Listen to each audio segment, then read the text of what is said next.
Good afternoon, everyone. My name is Oz Erdem. I'm the chairman of National Association of District Export Councils, and I welcome you to another episode of our International Trade and Exporting webinar series. The title for today's webinar is China's Belt and Road Initiative, the Digital Silk Road, Business, National Security, and Geopolitical Impact. And this is our second webinar in our China BRI webinar series. As we had in the first webinar on this Belt and Road Initiative topic, we will have two distinguished panelists with us today. Both are experts in doing business with and in China, and very familiar with the political climate in Asia, as well as with the US-China diplomatic relations. David Day, who is also the chairman of NADEC Trade Policy Committee. He will be our presenter today, and David will be joined by Dr. Christina Loon as the moderator. Christina Loon is a historian of international relations with an emphasis on America's interactions with the developing world. She is with the Missouri District Export Council and is one of our members and at-large directors in National Association of District Export Councils. Before turning it over to Dr. Loon, let me go over a few logistical points. Presentation should take around 50-55 minutes. Webinar total, maybe around 1 hour, 10 minutes or so with the question and answers. You will all be placed on mute during the webinar. I'm sure many of you became familiar with using Microsoft Teams these days. Although it is commonly used as a team discussion software, please keep yourself muted during the presentation. We might also have some bandwidth issues, so we suggest you to disable your video transmission as well, just in case. And you will see a chat button on the left-hand side, on that bar on the left-hand side.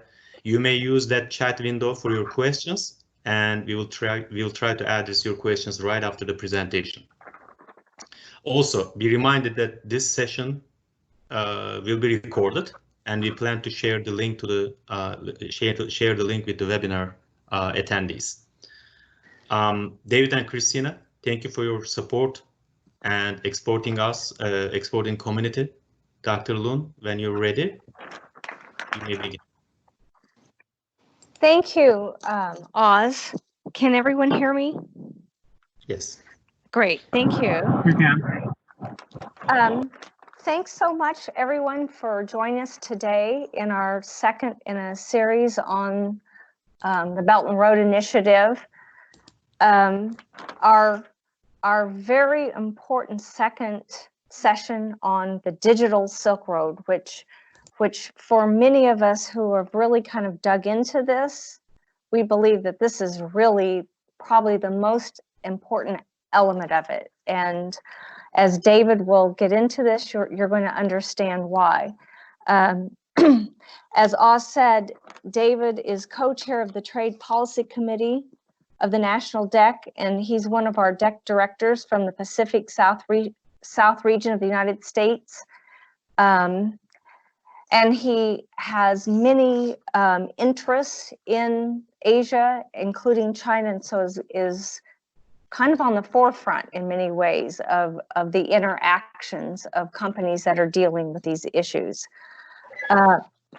So if you weren't familiar, if many of you participated in the last BRI or you didn't, I encourage you at some point to access the foundational presentation, which I believe is on the NADEC website. So little plug there for some business, but it's really important to grasp and get an understanding of this overview of just what the Belt and Road Initiative is. So David, before we really kind of get into this, the digital aspect of it, can you briefly kind of whip through the what the overall aspect of the Belt and Road is? Well, absolutely. And I think that what I'm going to do so that all of you can really concentrate on the material and the discussion between Christina and me, what I'm going to do is I'm going to turn off my my video here so you can focus on the material to be presented. Understanding the digital Silk Road and the Belt and Road is really like looking at this iceberg. And so the Belt and Road piece, the foundational piece, is just the tip of the iceberg.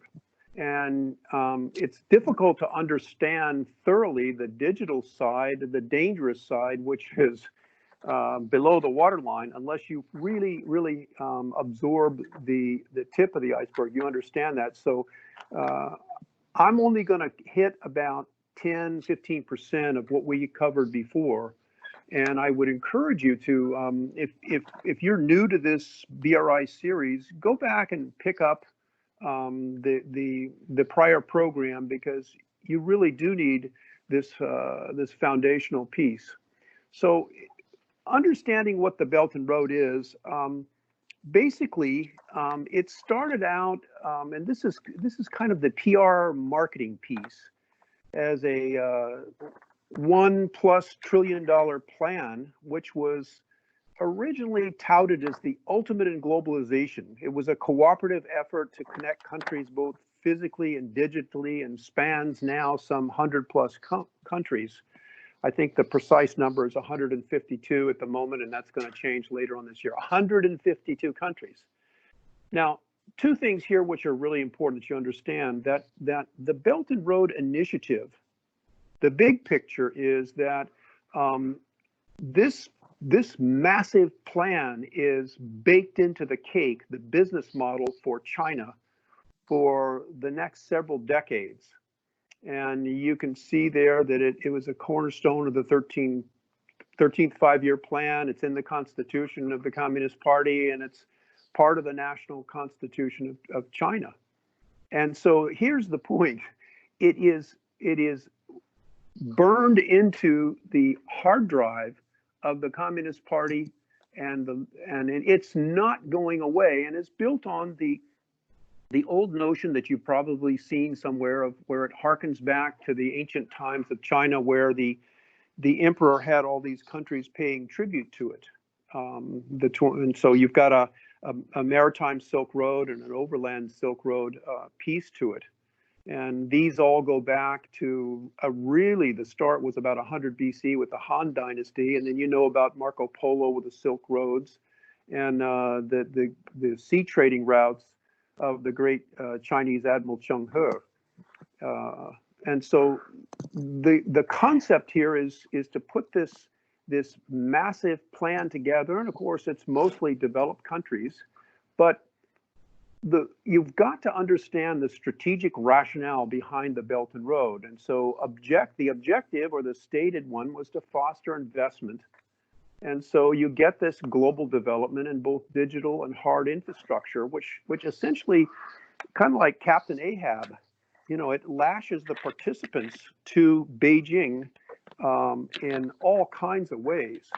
And you've seen some of the ramifications of that with the foreclosure of the Sri Lankan port of Hambantota.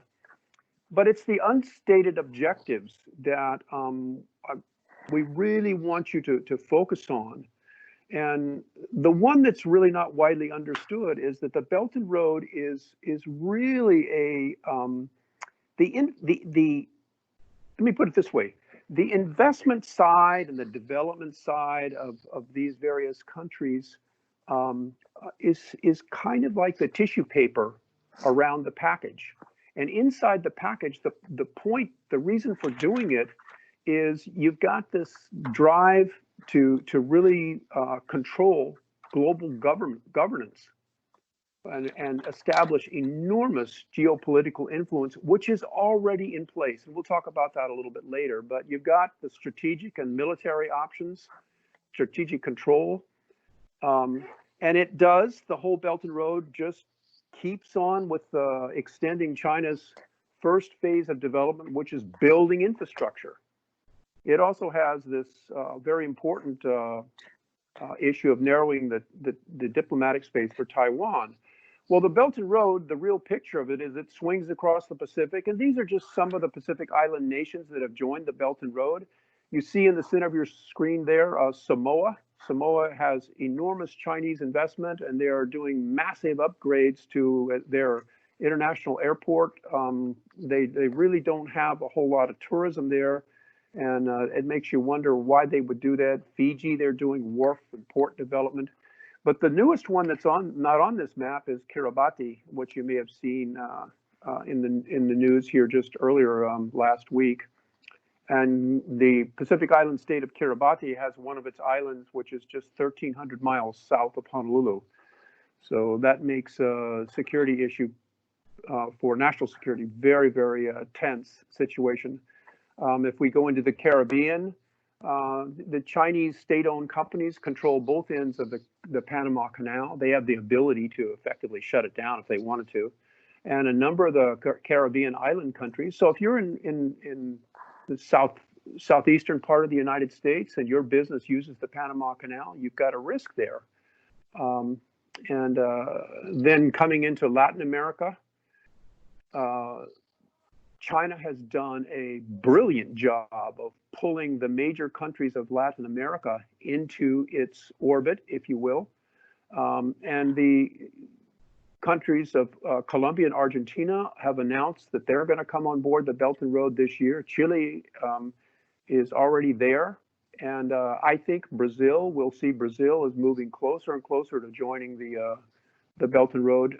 So that effectively, if we're all standing on the border there at Nogales, Arizona, we're looking across, or Yuma, I would tell you that the only major country in Latin America that hasn't joined the Belt and Road is Mexico. If we look at Africa, China's inroads into Africa are just unbelievable. You can see that with the red countries in red there. Even Europe has had tremendous penetration by China in joining the Belt and Road. Look at most of Eastern Europe is on board. And focus there on Italy, the first of the G7 countries. Now, Italy is interesting. I'll mention this very quickly because Italy's joining of the Belt and Road is something that we covered in the prior program. And you need to understand, as the first of the G7 countries, Italy is a contributor, or the fact that it joined the Belt and Road and the ramifications of its closer contact with China is a contributing factor to the seriousness of why Italy was hit so hard in the whole COVID-19. What is not shown on the map here is the country of Israel. Israel is a Belt and Road country.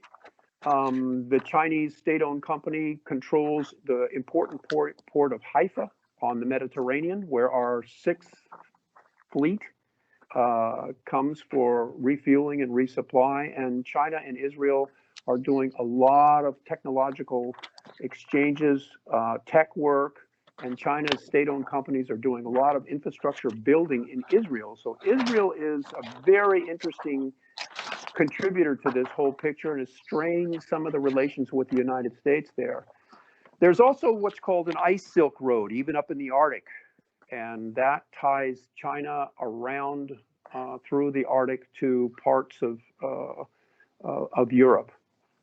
And so the big picture is, if we take the whole globe as a whole, this Belt and Road is a game changer. And the countries marked in red there are on board with the Belt and Road, and you will see there the yellow oval. Why? Another reason why the USMCA with Mexico and Canada becomes such an important trading bloc there. And one last comment about the big picture here, Christina, and that is this: that it's one thing for China to start out in talking about infrastructure investment in bridges and highways and roads and rail systems and ports. They got that. And that's, in some ways, that's the classic way of developing infrastructure. But recognize that many of these countries, it's something like 40% or maybe even more of the global GDP, and something approaching 70% of the total population About 80% of the known energy reserves in the world are being tied up by this Belt and Road in China's favor. And China is looking at these developing countries, for the most part, as a means of building a middle class where they can sell them Chinese products. But they're also going to have access to data. And that's really the key future for technology. And so you can see that China is not just looking in the past, focusing on railways. They are clearly looking to the future. And too many people are stuck on China building infrastructure and transportation infrastructure, and they don't see that there's an entire category that they don't look at: big data and technology, and that's what we want to look at today. So that's my 50-cent overview there.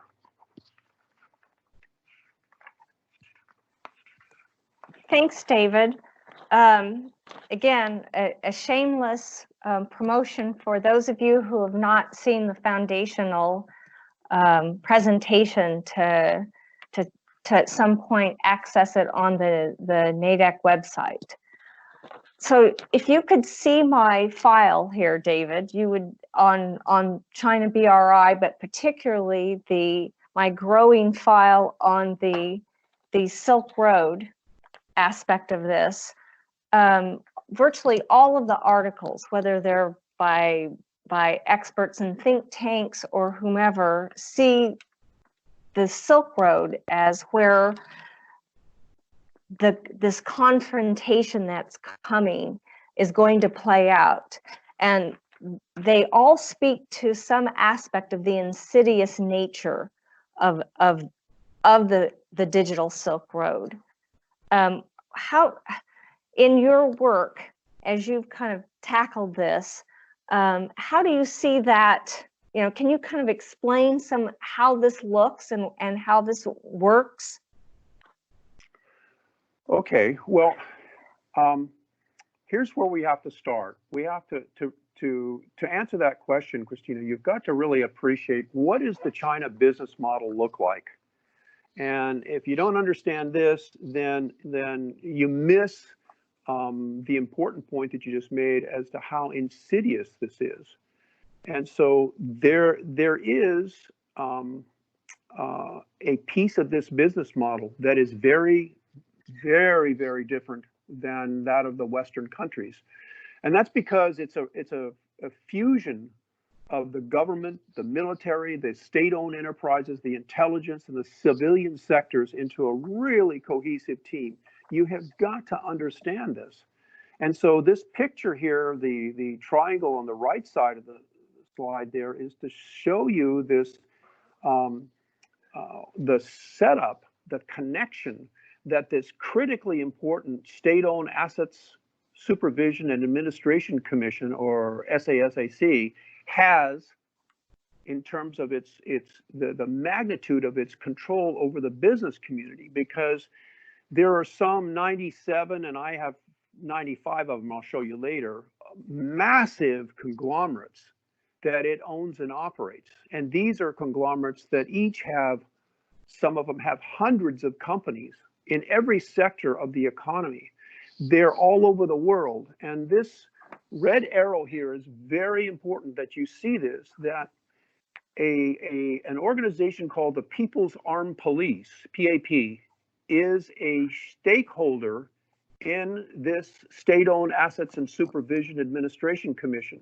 That group provides internal security for all of their domestic and international projects. There are people from the PAP embedded in every one of these hundreds of companies, and they are monitoring those issues that you see in front of you there on the slide: internal security, graft, corruption, loyalty to the party.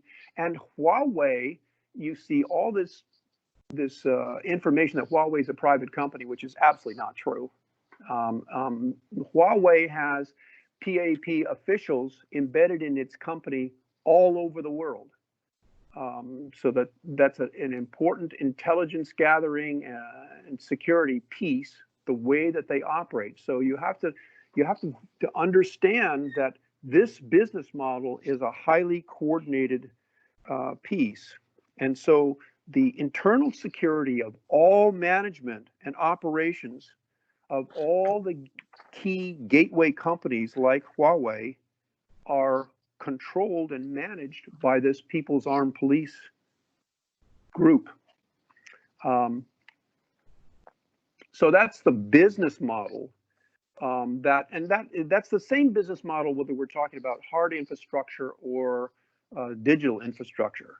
But if we go directly to the digital Silk Road, what's happened over the last few years, if you look at the chart on the right there, if you look at the red line, that's China, and the orange line, which is the US investment in R&D expenditures, you can see that China is about to surpass the US in R&D. And so there are several important points here. The first one is a policy decision made by the leadership in Beijing called Made in China 2025. And basically the concept there was that they were going to become, are going to become a leader in advanced technology and high-end manufacturing. Think of the ability to compete and improve on, as an example, part of their goal is Boeing. And that's 5 years from now. Or Apple. Well, hey, on mobile phone sales, Huawei has already surpassed Apple. They're number 2 in the world behind Samsung. So the Made in China 2025, the way that China was going to be dominant in advanced technology was this concept they call, and Christina, don't laugh, but this is what it translates to: standing on the shoulders of giants. And that's their expression or their excuse to justify intellectual property theft, hacking, and so forth. So that's a major part of how they were and are intending to get to the Made in China 2025. Well, the next policy level is really tough for American business, because the goal is by 2035 that China controls the standards in the tech sector. Whoa. That means that they would become the world, not only the world leader, but they're establishing the norms for all the advanced technologies in the world. And that gives you business dominance. So if you take those two policies and then say, okay, what about the digital Silk Road as pertains to all of those countries on those maps I just showed you, the red countries? China's going to supply the tech infrastructure and services for all of those countries, if they can.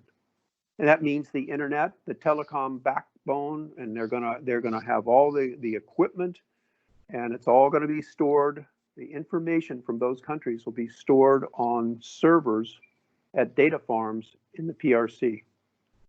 So the translation of all of what I've said is a concept that we call digital colonialization, meaning that by restoring the ancient tributary system of the emperors of China in the past, these countries are all lashed to China technologically with the ability to control those countries. So I mean, it is a huge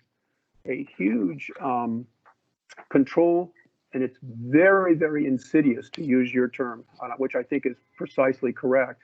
And of course, Great Britain is in the throes of trying to back down from its commitment to use Huawei in its digital infrastructure. So, David, one of the official critiques by the Chinese government, as the U.S. has attempted to push back on some of Xi's policies, is that, well, we're just out innovating. You know, that China is out innovating the US on technological advances, and they use this as an opportunity to showcase the difference in the two types of development. They're trying to make the case to the world that their form of economic development, where you have a heavy hand of the state, very little political participation by the average citizen, is somehow better than what we have in the West. How does this digital Silk Road strategy play into this? Well, this is how the digital Silk Road piece is. I mean, look at the difference from the way our private sector tech companies they operate. They're independent of our government, and they are not seeking to control the national security of a country or retain the data of companies for intellectual property theft and so forth. And I think I've got a little bit of interference here. I think the statement by Secretary of State Pompeo here is precisely correct, that when China takes the information of its own citizens, or God forbid, our citizens, but more precisely on the issue that we're talking about, the citizens of those Belt and Road countries, and it transits their networks, the Communist Party has a legal mandate to obtain the information, store it, manipulate it, and use it. That is a radically different control model than the U.S. private sector operates with. And it allows, effectively, I mean, just boil all this down very simply, it allows the export of authoritarianism. That's what it does, very simply, to those countries. How so? You know, I've heard these arguments before in the West by companies. As long as I can do business, really, what difference? You know, why does it matter what kind of government? If I'm exporting or I have manufacturing piece in another country, why does that matter? Well, it matters because the refusal to understand, educate yourself, and appreciate what China is actually doing, it has two problems to it. First, those companies are making money, maybe.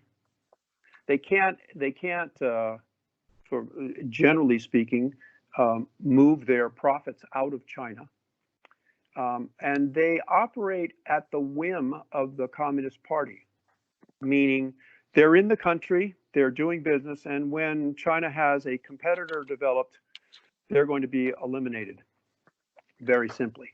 The other piece is that, you know, there is a fundamental problem that I have with companies that are doing business with firms or helping to finance firms that are building arms to potentially injure members of our military, and it's actually a very unpatriotic thing to do, and it's one of the things that it cuts against the ability of the United States to export its most powerful product, and that is the idea of ideas of freedom and democracy. And when we get away from that, those companies that engage in that, they are essentially like it would be in World War II, selling arms to the Nazis. I mean, that's putting it very bluntly, but that's the effect of what they are doing. So you had mentioned earlier about the number of companies that are state-owned and operating around the world.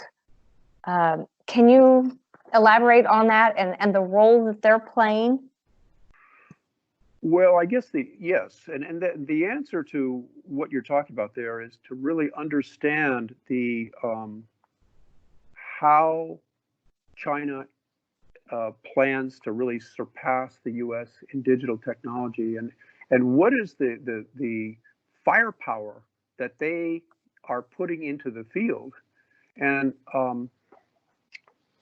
I think that this capacity to execute.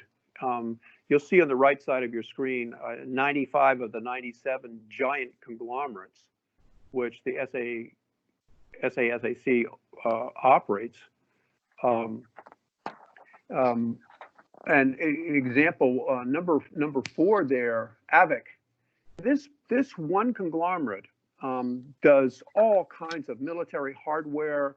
It has over 100 subsidiaries, and 27 of its companies are listed on various stock exchange all over the world. It's pulling in capital from all over the world to build aircraft, arms, support the People's Liberation Army. That's just number 4 there on that list, and you've seen all 95 out of the 97. But here's the piece that's important, Christina. Each company on this list can field enormous teams of people in every one of those Belt and Road countries. So we're talking about an enormous capacity to execute anything they want to execute. And just to give you kind of an outdated model of size and capacity, back in 2001, when China joined the World Trade Organization, what happened was there were all kinds of complaints that started coming in about China's unfair trade practices and all kinds of violations of their agreements. And the complaints came in at such a number that the World Trade Organization did not even have the office floor space to stack the various China-related complaints that have been filed. And so it's important to understand that China is playing the long game here. They can throw 10 million people into various aspects of the digital Silk Road or the Belt and Road, no problem. And with that kind of firepower, they are in the process of setting up a new body of law as a part of a legal system being created just to administer the disputes for the development of the Belt and Road. Now, understand, of course, they'll have to be done by arbitration resolved in China with specific rules and so forth. And you can understand who gets favored in that process. For all of you who are participating in this program, understand China is a rule by law. The United States and the Western countries operates under a rule of law. The difference between by and of is that the senior leadership in China dictates the by, and that's what we just saw with the national security legislation coming down for Hong Kong. So, a lot of the Belt and Road Initiative, including the digital aspect, is about China's reach around the world, but they're doing a lot of this expansion at home. How does this fit into their digital Silk Road? Well, it's part of an overall plan to surpass the U.S. in digital technology. And so you can see the drive to wire up China. And look at the plans, the projects in these various categories that are in gray for the 2020, 2030 estimates of what they're going to do. And the plan is the next 5 years, they're going to invest 1.4 trillion on the digital side of things and lay in all kind of advanced technology. The scary one there is developing artificial intelligence software, which underpins all kinds of production, but also as we'll see, surveillance, hacking, thought control, and building out enormous number of data centers to house the data harvest, not only from China, from its people in China, but from the countries participating in the digital Silk Road.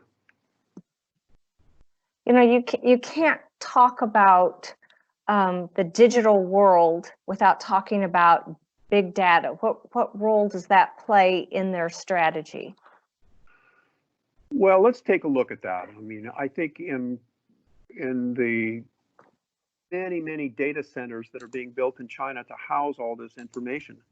And you have to appreciate that the future of business is in the ownership and manipulation of data. And so you know this from your experience or some of your friends, maybe with Facebook and Google and so forth. And so right now, the most valuable places on Earth are data centers, because when a data center goes down, you lose an economy and perhaps the governance of a country that goes with it. And so please bear in mind that control of data, what it does is it enables the sophisticated manipulation of information and thought. And we are starting to see this now in the pushback by China trying to avoid its stature or status as a global pariah as a consequence of this COVID-19 situation in all kinds of news articles, posts and press information, disinformation, using the data to get in there and do this. So the standards, the competition in tech standards is business dominance, and we talked about this a little earlier, but I just want to drive this point home. Many of you remember back when we had these dual standards for cellular or mobile phones. There was a CDMA system and a GSM system, and some of us had to carry two phones when we moved into different parts of the world. And that type of standards conflict is where the competition, sort of competition, I shouldn't use that word, but where the fight is going to be. Remember that the policy drive that China is after is that China Standards 2035. They want to control the global tech standards, and that gives them business dominance over all kinds of lucrative data, software, service agreements, which are worth way more money than simply selling a country hardware. So when you spoke earlier, actually this picture that you have here using the, even though you're focusing on hardware in this example, the idea of an iceberg where you can see just a little on the top, but there's something bigger below. When we think about how all of this is playing out in real time, where it's dominance over the physical hardware, as well as the potential for controlling information and the national security implications for that, there's no better live case study than what's going on with Huawei. Can you address that a bit? Sure. The Huawei situation, Huawei is, basically one of China's many darlings, and it's Beijing's Apple, if you will. But it's tied in, as we've illustrated before, with right up to the senior leadership of the Communist Party. And the idea is that Huawei is going to be the leader in advanced technology and high-end manufacturing for 5G, and supported by other companies working as a team for that Made in China 2025. And so here's what you need to understand is with 5G, you're only going to get support for Chinese 5G compatible equipment, service, software, and the whole 5G system, the concept, the technology is the first really made for surveillance wireless technology. And so you need to think of Huawei as the telecom commercial face distribution channel for all of those 97 of China's SAC conglomerates. And the key thing about why the fight is now is that there is this first mover advantage, because the precision required for the very fine frequency bands basically have a range of something like 300 meters. And so you've got to have all of this equipment all over the place. And it makes it difficult to put in a competing system once you get the first mover advantage. So whoever gets the first mover in a given country, it's a zero-sum game. They win. It's not a competition. And once that system is in, and this is why the United States and the UK are exchanging some words here, is that a 5G provider ultimately can dominate a country's economy and so forth. Please understand that Chinese 5G networks will only support Chinese 5G compatible solutions, applications, operating systems, e-commerce platforms, e-government platforms, Internet of Things, that's your refrigerator that talks to the internet, and the national defense system, the banking, the monetary system, the power grid, the water supply, cold storage, and on and on and on of the host country where this is installed. And this is why you see the beginnings of pushback from the United States. Now, I will say that there are some very clever U.S. private sector groups that are working on ways to work around Huawei or to rip it out as a separate project. But that fight is underway. And so what you need to take away from this Huawei discussion, Christina, is that essentially whoever is the 5G provider and its service partners can really dominate, if they so choose to do so, a country's economy and how it's actually governed. And so on the US side, we don't have that kind of intent to govern or dominate an economy. But in addition, you also get a really pervasive surveillance and control along with the related data mining and ownership. And then the data is all housed, not in the host country, but in those data centers that I just showed you with the picture of the tunnels in the mountain there. So that's essentially what the fight about Huawei is all about.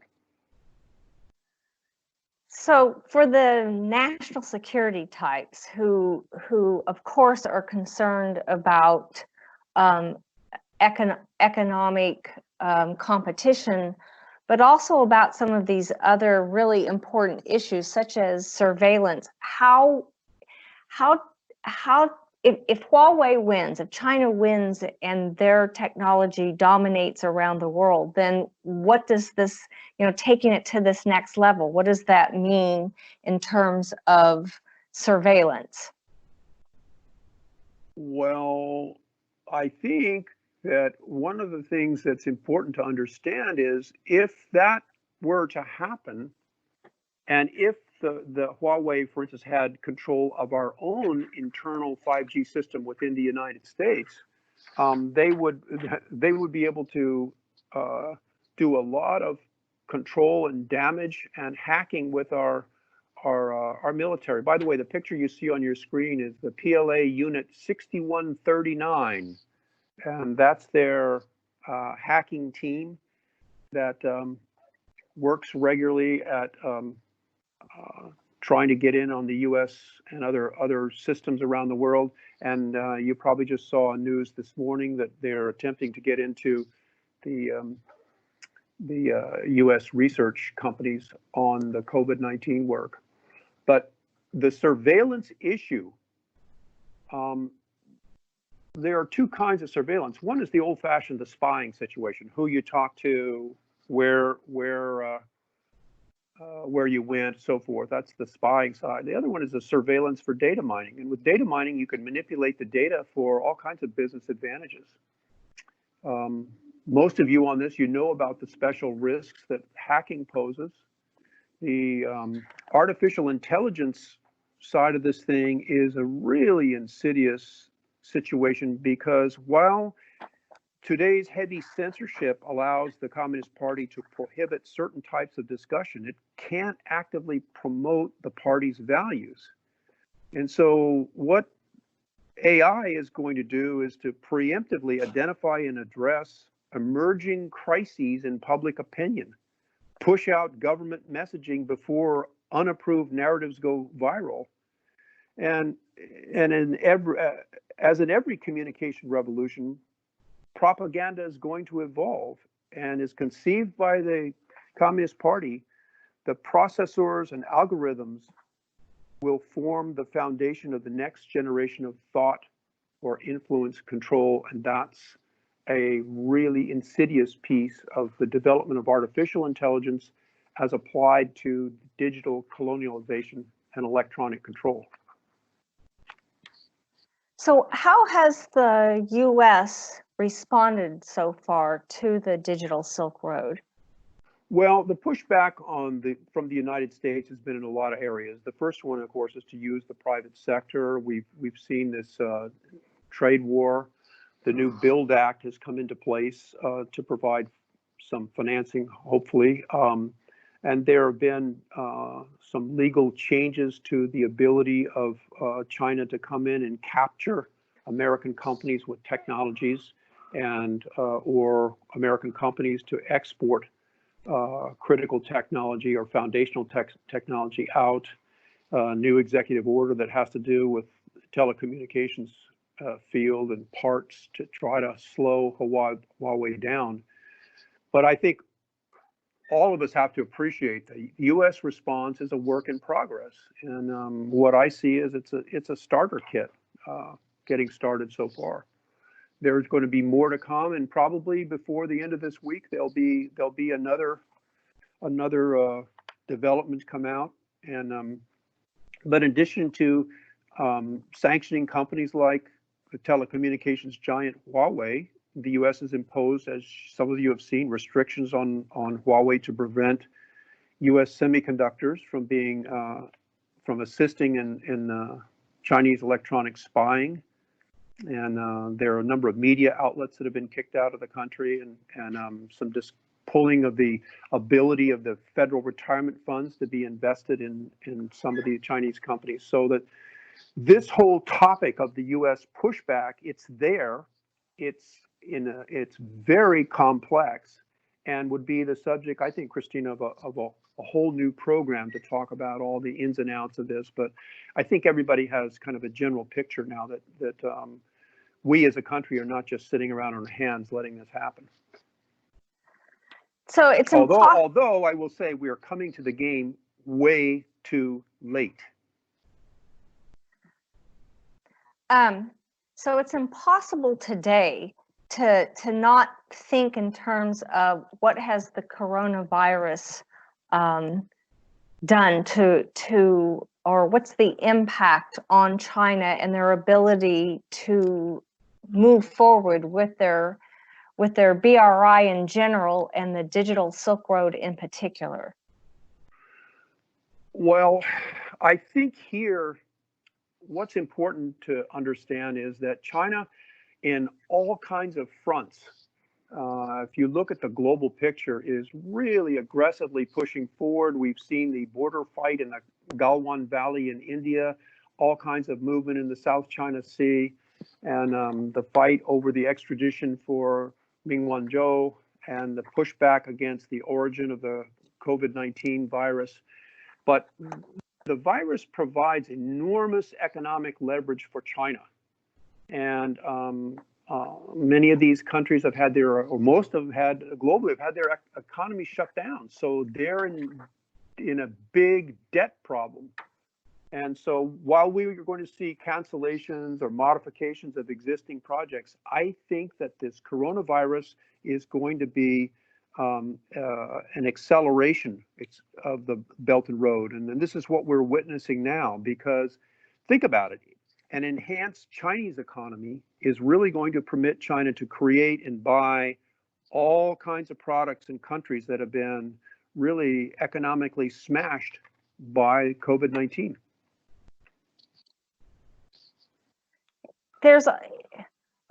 I also understand the difference in what it takes to execute both. Meaning, if you're building a dam, if you're building, big, large capital investment projects, that's a very different enterprise than laying down fiber optics or that kind of technology. How do you see that playing into this? Well, the difference is that when the large, like a dam building project, maybe in a given country, China might use some local labor to help with that. But in a lot of these developing countries, the local expertise is not there to implement a fiber optic exercise, maybe the common laborer types. So what happens is that China brings in all the expertise, they develop it, they set it up. It's a whole turnkey operation, and so that there's very little in terms of value added for the host country. I mean, even Christina, even in some of these classic hard infrastructure projects like building the dam, China has brought in enormous numbers of laborers and the concrete and materials, the expertise to build the project, and the local country gets very little out of the whole building process. And the situation on the digital side is it's all Chinese.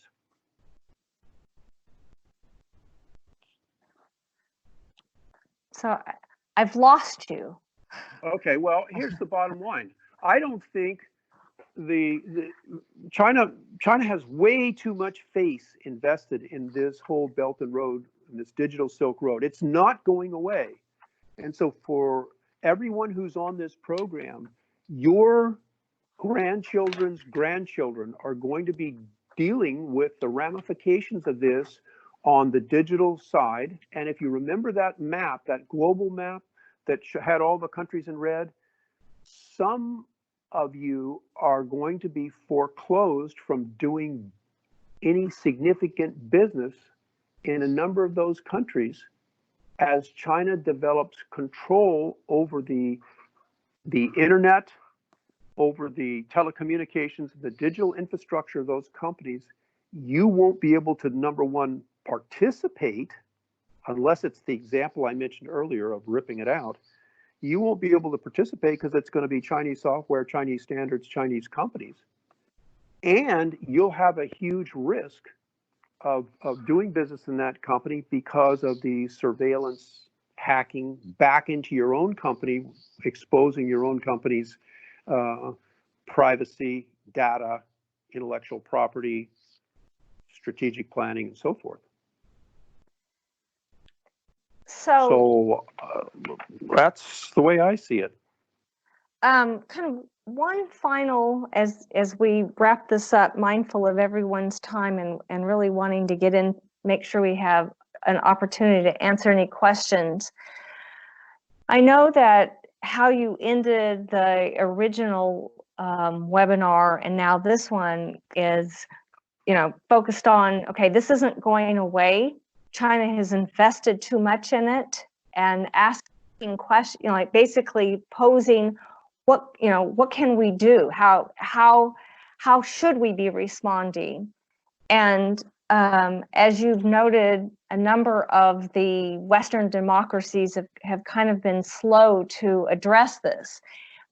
The good news is that the Brits have kind of responded now, and they're using the Five Eyes security, the five Western democracies that actually go back to World War II and using this alliance to build out a larger alliance. How would that play? How do you see that, for example, as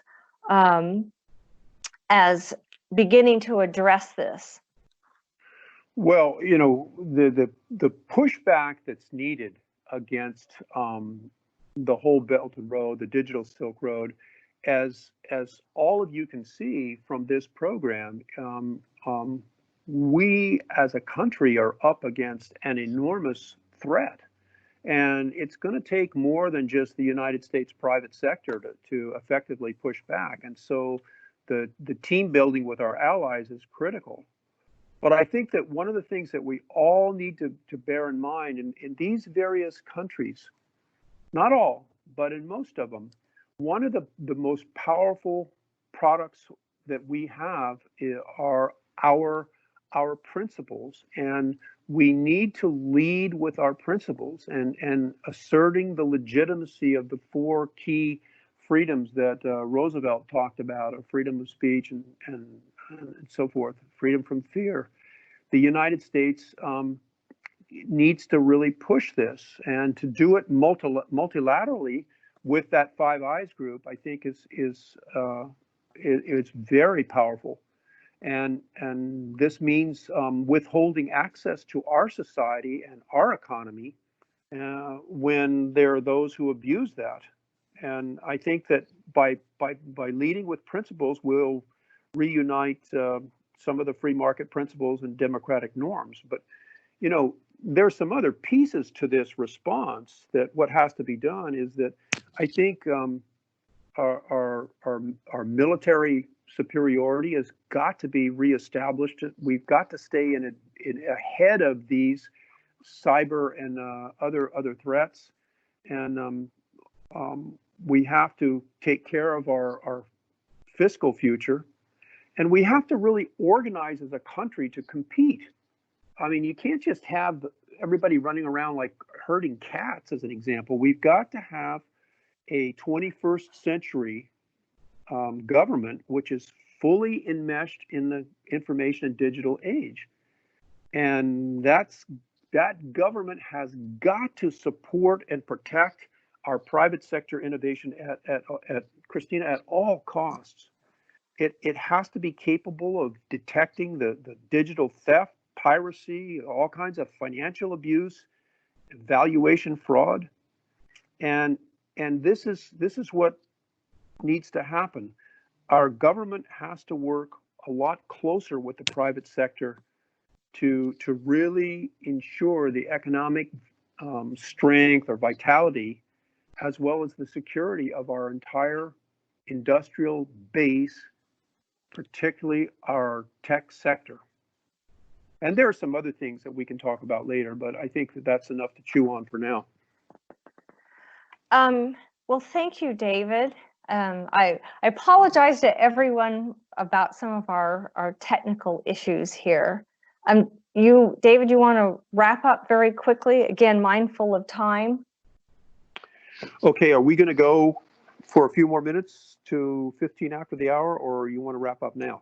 Well, I thought you could make your final comments, and then we could open it up to questions. Let's open it up to questions. I'm done. That's good. All right. I know one of the first questions that I saw was about the, and I'm doing this from memory because I don't see the chat box anymore, was about the China's vote today about the security of Hong Kong. And the question was around, how do you think that this is going to have an impact on the BRI? No. And the reason is Beijing doesn't really care about Hong Kong anymore. They have replaced Hong Kong with their markets in Shanghai. And I think that the Hong Kong situation, while it's going to be devastating for the citizens of Hong Kong, and there are going to be some substantial ramifications financially for China, I think that they are so confident that they are now a rising power. They're going to surpass the U.S., that this whole situation with Hong Kong is just going to be a little blip. Sorry. That's okay. Do you think that that was their, kind of following up on that question very quickly, do you think that was always part of, I won't say China, I'll say Xi and the Communist Party. Do you think that was their goal all along in terms of how they dealt shifting, basically ending Hong Kong's special status to accelerate that process? Sure, because the problem with Hong Kong's special status is it was basically like being a what's the expression, a pebble in your shoe, an irritant. And when you have all these protests, and they could see in Beijing, they could see that as you get closer and closer to the end of the 50-year period, that the situation could likely get completely out of control, and they'd have all kinds of violence. They've seen what's happened with the rising star of Taiwan as a result of what's happening in Hong Kong. And so I think the decision was made some time ago that, let's duplicate as best we can the financial firepower of Hong Kong in Shanghai and other places in China, and be ready to cross Hong Kong off the boards as soon as we're ready. And they are, and they obviously have made that decision this week. So we used to do these webinars on Zoom, and we got to be pretty good at them. And so we're no longer allowed to use Zoom if we want certain companies to be able to participate, and certainly the U.S. government. Yet Zoom is a private, not just a private company, but it was created by a Chinese American.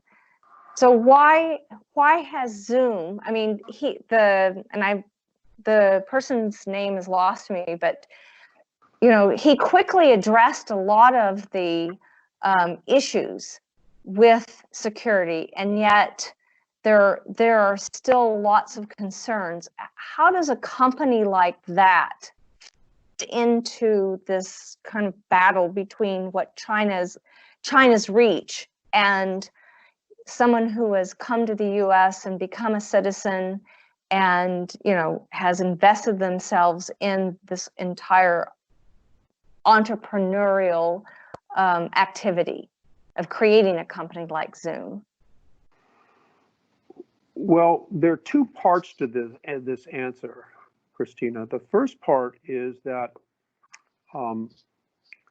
the Zoom technology problem involved a lack of security so that people could get in and photobomb a presentation. A second aspect of that was that they had some of the security backup data was being sent to China. I showed you the data center that Tencent Holdings is building in the Guizhou province. So there was that piece. The other part of it is that the attitude of the communist leadership in Beijing is that their overseas nationals, whether or not they are citizens of the United States or citizens of the UK, owe their first allegiance to Mother China, kind of like the Mother Russia issue. And so there were a number of Zoom programs that the Communist Party did not like that had to do with Tibet, and they got shut down, or various activists and so forth. So the problem that Zoom now faces is that they have been tainted by this. Once a business has been tainted, it's going to take an enormous, enormous effort, if ever, to repair that problem and that image. It's sort of like trashing your integrity.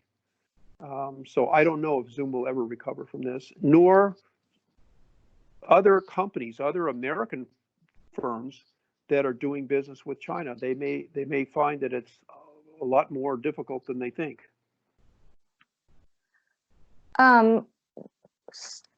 somebody just pointed out that shortly before the webinar started, the FCC designated Huawei and ZTE as national security threats. Do you Absolutely. Do you anticipate more? Yes. Yes. What we are seeing is a government that is doing the best that I think it can do in response. Some of the bureaucratic responses are imperfect. They're slower than they should be, but they're on it. And I think that there's strong bipartisan support in Congress for pushing back against China. And so I don't know what's the next step, what we're going to see next, but I think that was a move that was definitely warranted. And I think that some of these issues are in motion, Christina, and perhaps in the future BRI series we can hit some of them, maybe if it's not directly related to the topic. And I mean, we do have a couple other programs that are already set to go, one coming up the end of July, right? I believe so. Yes. One last question, and again, mindful of everyone's time, we'll let you make some final comments, but one last question is actually about India today, and that they blocked 59 Chinese apps. Where do you think China sees India in all of this? India is a big problem for China. India is an enormous market which China was hoping to capture, and two things have happened here.